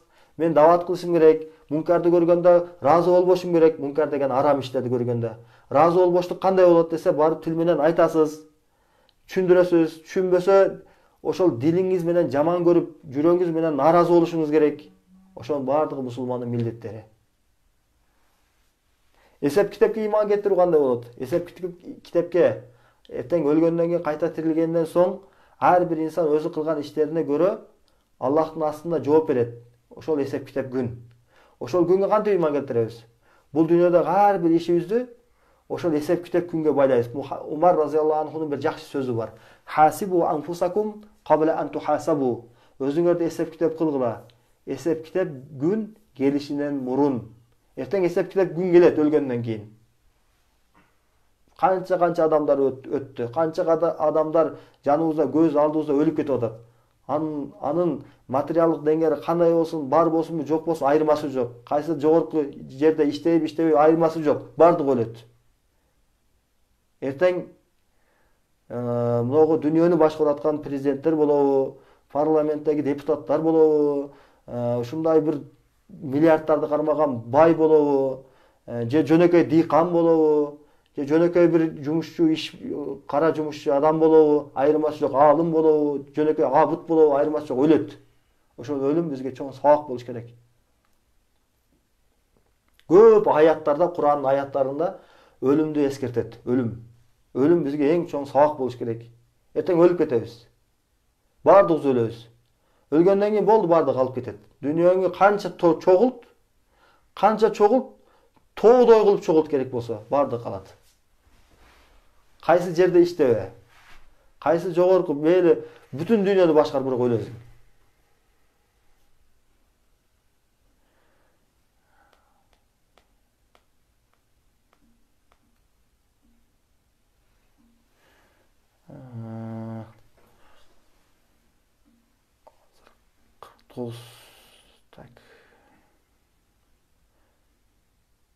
Рукуя баштайбыз иншалла. Убакыты келип калыптыр. Көз жумаласыздар. Кунт менен ихлас кылып угуп турабыз. Башка нерселер жөнүндө ойлобойбуз. Куранды гана угуп турабыз. Аузу биллахи минеш шайтанир раджим. Бисмиллахир рахманир рахим. Алхамдулиллахи раббил аламин. Ар-рахманир рахим. مالك يوم الدين إياك نعبد وإياك نستعين اهدنا الصراط المستقيم صراط الذين أنعمت عليهم غير المغضوب عليهم ولا الضالين بسم الله الرحمن الرحيم ألف لام ذلك الكتاب لا ريب فيه هدى للمتقين الذين يؤمنون بالغيب ويقيمون الصلاة ومما رزقناهم ينفقون والذين يؤمنون بما أنزل إليك وما أنزل من قبل قبلك وبالآخرة هم يوقنون أولئك على هدى من ربهم وأولئك هم المفلحون بسم الله الرحمن الرحيم واتبعوا ما تتلو الشياطين على ملك سليمان وما كفر سليمان ولكن الشياطين كفروا يعلمون الناس السحر وما أنزل على الملكين ببابل هاروت وماروت وما يعلمان من أحد حتى يقولا إنما نحن فتنة فلا تكفر فيتعلمون منهما ما يفرقون به بين المرء وزوجه وما هم بضارين به من أحد إلا بإذن الله ويتعلمون ما يضرهم ولا ينفعهم ولقد علموا لمن اشتراه ما له في الآخرة من خلاق ولبئس ما شروا به أنفسهم لو كانوا يعلمون بسم الله الرحمن الرحيم وإلهكم إله واحد لا إله إلا هو الرحمن الرحيم إن في خلق السماوات والأرض واختلاف الليل والنهار والفلك التي تجري في البحر بما ينفع الناس وما أنزل الله من السماء من ماء فأحيا به الأرض بعد موتها وبث فيها من كل دابة وتصريف الرياح والسحاب المسخر بين السماء والأرض لآيات لقوم يعقلون بسم الله الرحمن الرحيم الله لا إله إلا هو الحي القيوم لا تأخذه سنة ولا نوم له ما في السماوات وما في الأرض من ذا الذي يشفع عنده إلا بإذنه يعلم ما بين أيديهم وما خلفهم ولا يحيطون بشيء من علمه إلا بما شاء وسع كرسيه السماوات والأرض ولا يؤوده حفظهما وهو العلي العظيم لا إكراه في الدين قد تبين الرشد من الغي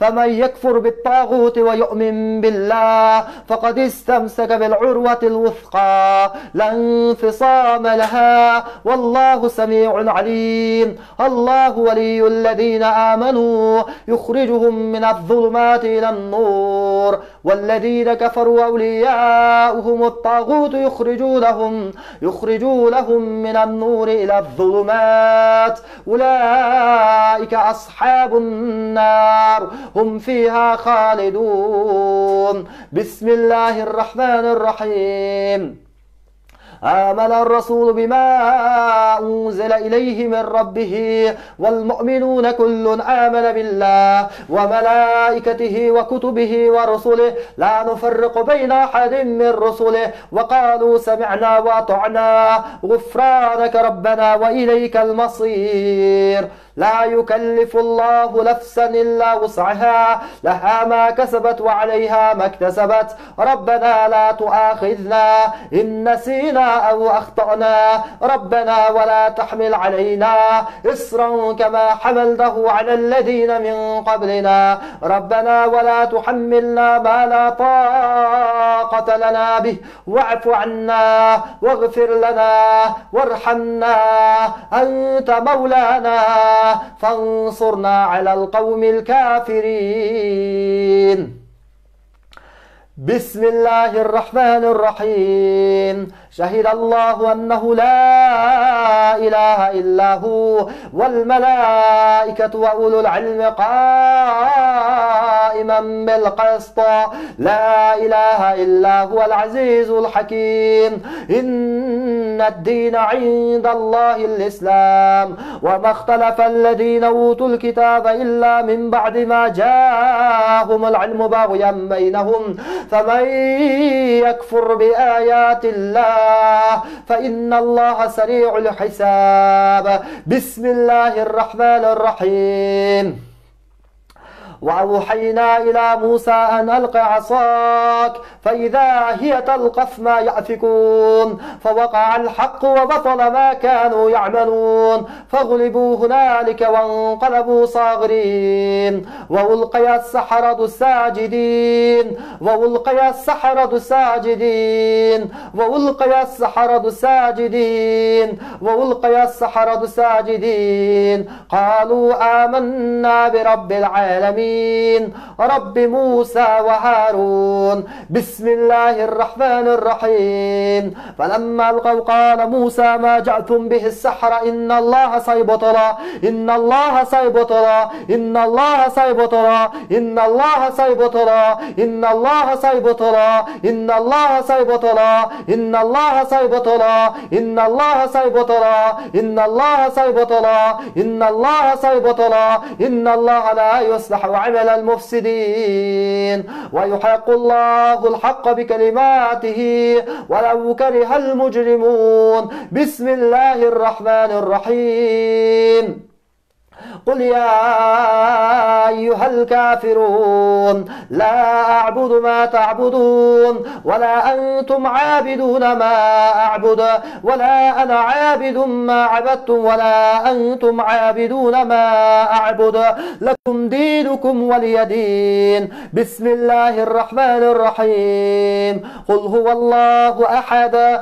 الله الصمد لم يلد ولم يولد ولم يكن له كفوا أحد قل أعوذ برب الفلق من شر ما خلق ومن شر غاسق إذا وقب ومن شر النفاثات في العقد ومن شر حاسد إذا حسد بسم الله الرحمن الرحيم قل أعوذ برب الناس ملك الناس إله الناس من شر الوسواس الخناس الذي يوسوس في صدور الناس من الجنة والناس بسم الله الرحمن الرحيم والصافات صفا فالزاجرات زجرا فالتاليات ذكرا إن إلهكم لواحد رب السماوات والأرض وما بينهما ورب المشارق إنا زينا السماء الدنيا بزينة الكواكب وحفظا من كل شيطان مارد لا يسمعون إلى الملأ الأعلى ويقذفون من كل جانب دحورا ولهم عذاب واصب دحورا ولهم عذاب واصب دحورا ولهم عذاب واصب إلا من خطف الخطفة فأتبعه شهاب ثاقب فاستفتهمهم أشد خلقا أمن خلقنا إنا خلقناهم من طين لازب بل عجبت ويسخرون وإذا ذكروا لا يذكرون وإذا رأوا آية يستسرخون وقالوا إن هذا إلا سحر مبين أعوذ بالله من الشيطان الرجيم بسم الله الرحمن الرحيم الحمد لله رب العالمين الرحمن الرحيم مالك يوم الدين إياك نعبد وإياك نستعين اهدنا الصراط المستقيم صراط الذين أنعمت عليهم غير المغضوب عليهم ولا الضالين ألف لام ميم ذلك الكتاب لا ريب فيه هدى للمتقين الذين يؤمنون بالغيب ويقيمون الصلاة ومما رزقناهم ينفقون والذين يؤمنون بما أنزل إليك وما أنزل من قبلك وبالآخرة هم يوقنون أولئك على هدى من ربهم وأولئك هم المفلحون بسم الله الرحمن الرحيم واتبعوا ما تتلو الشياطين على ملك سليمان وما كفر سليمان ولكن الشياطين كفروا يعلمون الناس السحر يعلمون الناس السحر يعلمون الناس السحر يعلمون الناس السحر يعلمون الناس السحر وما أنزل على الملكين ببابل هاروت وماروت وما يعلمان من أحد حتى يقولا إنما نحن فتنة فلا تكفر فيتعلمون منهما ما يفرقون به بين المرء وزوجه وما هم بضارين به من أحد إلا بإذن الله ويتعلمون ما يضرهم ولا ينفعهم ولقد علموا لمن اشتراه ما له في الآخرة من خلاق ولبئس ما شروا به أنفسهم لو كانوا يعلمون بسم الله الرحمن الرحيم وإلهكم إله واحد لا إله إلا هو الرحمن الرحيم إن في خلق السماوات والأرض واختلاف الليل والنهار والفلك التي تجري في البحر بما ينفع الناس وما أنزل الله من السماء من ماء فأحيا به الأرض بعد موتها وبث فيها من كل دابة وتصريف الرياح والسحاب المسخر بين السماء والأرض لآيات لقوم يعقلون بسم الله الرحمن الرحيم الله لا إله إلا هو الحي القيوم لا تأخذه سنة ولا نوم له ما في السماوات وما في الأرض من ذا الذي يشفع عنده إلا بإذنه يعلم ما بين أيديهم وما خلفهم ولا يحيطون بشيء من علمه إلا بما شاء وسع كرسيه السماوات والأرض ولا يؤوده حفظهما وهو العلي العظيم لا إكراه في الدين قد تبين الرشد من الغي فمن يكفر بالطاغوت ويؤمن بالله فقد استمسك بالعروة الوثقى لا انفصام لها والله سميع عليم. Kimden başı orup atkan bolsa je içi жүрөгү orup atkan bolsa kısılıp айтор кайсы жериңер orup atkan bolsa ошол жерге оң колуңарды коюп кунт менен угууну улантабыз. Baş orup atkan bolsa моминтип оң колду ошол orup atkan жерине басып турабыз. أعوذ بالله من الشيطان الرجيم بسم الله الرحمن الرحيم وأوحينا إلى موسى أن ألق عصاك فإذا هي تلقف ما يأفكون فوقع الحق وبطل ما كانوا يعملون فغلبوا هنالك وانقلبوا صاغرين وألقي السحرة ساجدين قالوا آمنا برب العالمين رب موسى وهارون. O bul denelerdeki erkek jana urgaçı zalim jinler, köz açıktın malaylары, sıyqırçının kulları, Allah'ın düşmanları, Allah'dan korkup, Rasulullah sallallahu aleyhi ve sellem'ga itaat kılıp, moyun sunup, bul denelerden çıkıp ketkiler. Bismillah la havle ve la kuvvete illa billah. O bul denelerden içindeki erkek jana urgaçı zalim jinler, köz açıktın malaylары, sıyqırçının kulları, Allah'ın düşmanları, Allah'dan korkup Rasulullah sallallahu aleyhi ve sellem'ga itaat kılıp, moyun sunup, bul denelerden çıkıp ketkiler. Bismillah la havle ve la kuvvete illa billah. Allah'ın kudreti menen bul denelerge köz açıklar tarafından jasalgan sıyqırlar, jedirilgen, içirilgen, sufli, iqsam jana başka jollar menen jasalgan sıyqırlar batıl bolsun. Bismillah la havle ve la kuvvete illa billah. Bismillah la havle ve la kuvvete illa billah. Bismillah la havle ve la kuvvete illa billah. Bismillah la havle ve la kuvvete illa billah. Bismillah la havle ve la kuvvete illa billah. أعوذ بالله من الشيطان الرجيم بسم الله الرحمن الرحيم الحمد لله رب العالمين الرحمن الرحيم مالك يوم الدين إياك نعبد وإياك نستعين اهدنا الصراط المستقيم صراط الذين أنعمت عليهم غير المغضوب عليهم ولا الضالين بسم الله الرحمن الرحيم ألف لام ميم ذلك الكتاب لا ريب فيه هدى للمتقين المتقين الذين يؤمنون بالغيب ويقيمون الصلاة ومما رزقناهم ينفقون والذين يؤمنون بما أنزل إليك وما أنزل من قبلك وبالآخرة هم يوقنون أولئك على هدى من ربهم وأولئك هم المفلحون.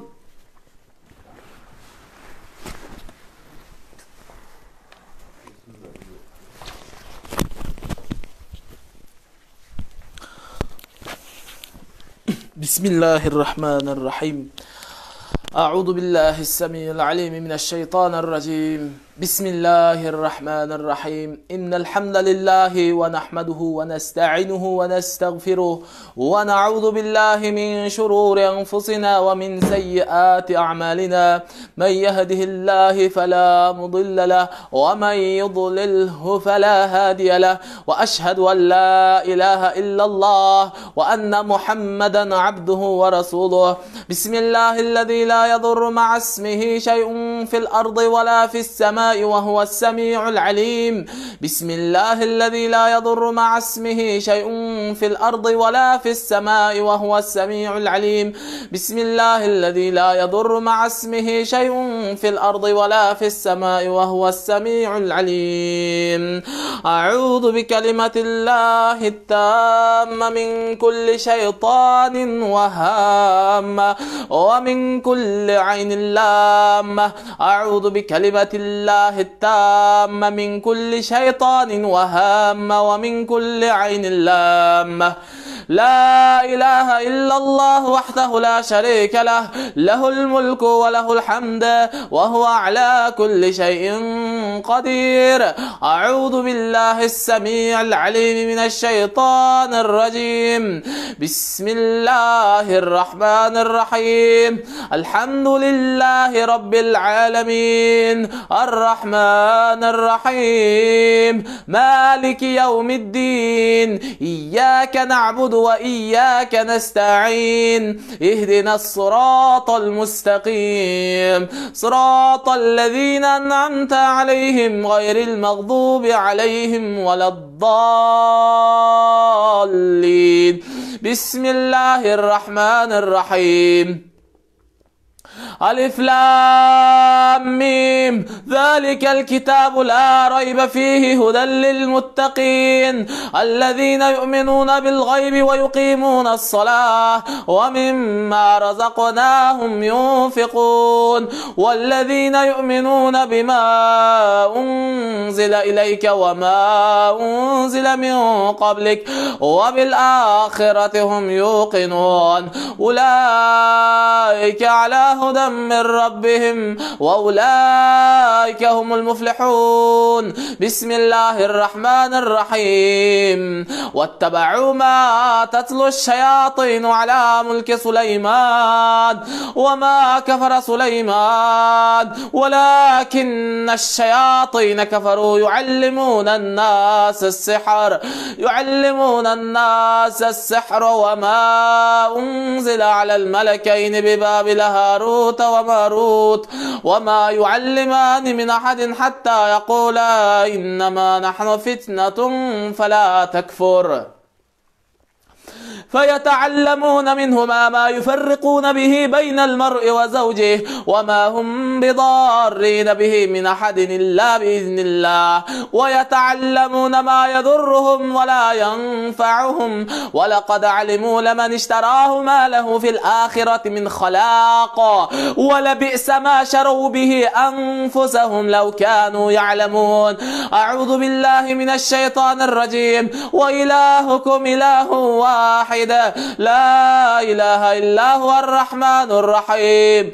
إن في خلق السماوات والأرض واختلاف الليل والنهار والفلك التي تجري في البحر بما ينفع الناس وما أنزل الله من السماء من ماء فأحيا به الأرض بعد موتها وبث فيها من كل دابة دابة وتصريف الرياح والسحاب المسخر بين السماء والأرض لآيات لقوم يعقلون. أعوذ بالله السميع العليم من الشيطان الرجيم.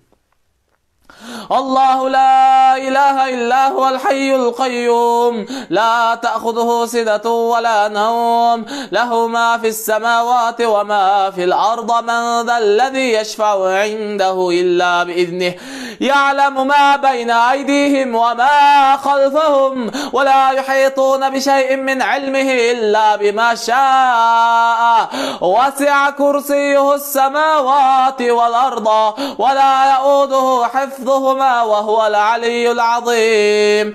لا إكراه في الدين قد تبين الرشد من الغي فمن يكفر بالطاغوت ويؤمن بالله فقد استمسك بالعروة الوثقى لا انفصام لها والله سميع عليم. الله ولي الذين آمنوا يخرجهم من الظلمات إلى النور والذين كفروا أولياءهم الطاغوت يخرجونهم من النور إلى الظلمات أولئك أصحاب النار هم فيها خالدون. بسم الله الرحمن الرحيم. فلما ألقوا قال موسى ما جئتم به السحر إن الله سيبطل إن الله سيبطل إن الله سيبطل إن الله لا يصلح عمل المفسدين ويحق الله الحق بكلماته ولو كره المجرمون. أعوذ بالله السميع العليم من الشيطان الرجيم.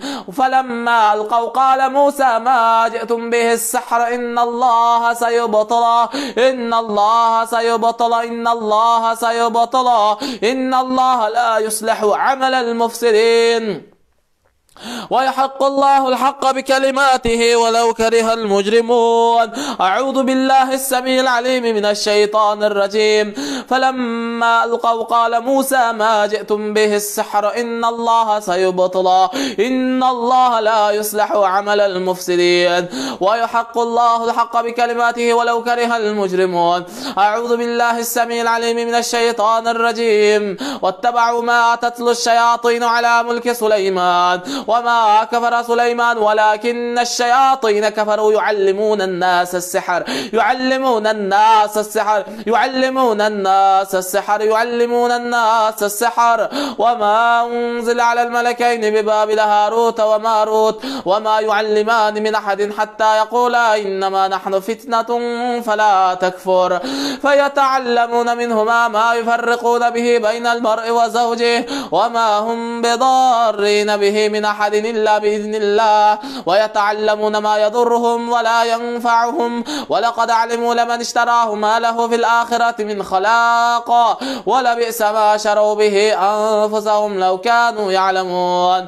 بسم الله الرحمن الرحيم. وإلهكم إله واحد لا إله إلا هو الرحمن الرحيم. إن في خلق السماوات والأرض واختلاف الليل والنهار والفلك التي تجري في البحر بما ينفع الناس وما أنزل الله من السماء من ماء فأحيا به الأرض بعد موتها وبث فيها من كل دابة وتصريف الرياح والسحاب المسخر بين السماء والأرض لآيات لقوم يعقلون. أعوذ بالله السميع العليم من الشيطان الرجيم. فلما ألقوا قال موسى ما جئتم به السحر إن الله سيبطل إن الله سيبطل إن الله سيبطل إن الله لا يصلح عمل المفسدين ويحق الله الحق بكلماته ولو كره المجرمون. بسم الله الرحمن الرحيم. والصافات صفا فالزاجرات زجرا فالتاليات ذكرا إن إلهكم لواحد رب السماوات والأرض وما بينهما ورب المشارق إنا زينا السماء الدنيا بزينة الكواكب وحفظا من كل شيطان مارد لا يسمعون إلى الملأ الأعلى ويقذفون من كل جانب دحورا ولهم عذاب واصب دحورا ولهم عذاب واصب دحورا ولهم عذاب واصب دحورا ولهم عذاب واصب إلا من خطف الخطفة فأتبعه شهاب ثاقب. بسم الله الرحمن الرحيم. وقل جاء الحق وزهق الباطل إن الباطل كان زهوقا وننزل من القرآن ما هو شفاء ورحمة للمؤمنين ولا يزيد الظالمين إلا خسارا. بسم الله الرحمن الرحيم. واتبعوا ما تتلو الشياطين على ملك سليمان وما كفر سليمان ولكن الشياطين كفروا يعلمون الناس السحر يعلمون الناس السحر يعلمون الناس السحر يعلمون الناس السحر يعلمون الناس السحر وما أنزل على الملكين ببابل هاروت وماروت وما يعلمان من أحد حتى يقولا إنما نحن فتنة فلا تكفر فيتعلمون منهما ما يفرقون به بين المرء وزوجه وما هم بضارين به من أحد إلا بإذن الله ويتعلمون ما يضرهم ولا ينفعهم ولقد علموا لمن اشتراه ما له في الآخرة من خلاق ولبئس ما شروا به أنفسهم لو كانوا يعلمون.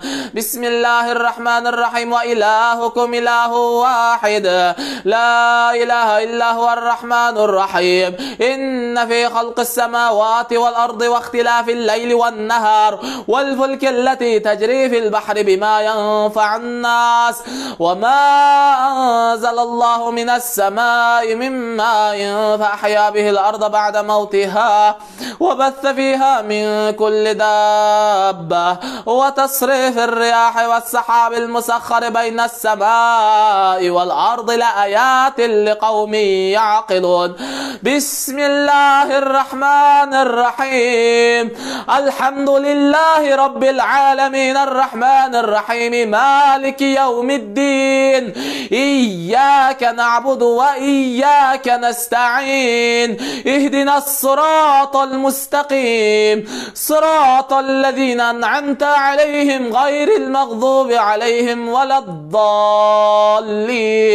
بسم الله الرحمن الرحيم. ألف لام ميم ذلك الكتاب لا ريب فيه هدى للمتقين الذين يؤمنون بالغيب ويقيمون الصلاة ومما رزقناهم ينفقون والذين يؤمنون بما أنزل إليك وما أنزل من قبلك وبالآخرة هم يوقنون أولئك على هدى من ربهم وأولئك هم المفلحون. إن الذين كفروا سواء عليهم أأنذرتهم أم لم تنذرهم لا يؤمنون ختم الله على قلوبهم وعلى سمعهم وعلى أبصارهم غشاوة ولهم عذاب عظيم. بسم الله الرحمن الرحيم. واتبعوا ما تتلو الشياطين على ملك سليمان وما كفر سليمان ولكن الشياطين كفروا يعلمون الناس السحر يعلمون الناس السحر وما أنزل على الملكين ببابل هاروت وماروت وما يعلمان من أحد حتى يقولا إنما نحن فتنة فلا تكفر فيتعلمون منهما ما يفرقون به بين المرء وزوجه وما هم بضارين تجري في البحر بما ينفع الناس وما أنزل الله من السماء من من ماء فأحيا به الأرض بعد موتها وبث فيها من كل دابة وتصريف الرياح والسحاب المسخر بين السماء والأرض لآيات لقوم يعقلون. أعوذ بالله السميع العليم من الشيطان الرجيم. وأوحينا إلى موسى أن ألقى عصاك فإذا هي تلقف ما يأفكون فوقع الحق وبطل ما كانوا يعملون فغلبوا هنالك وانقلبوا صاغرين.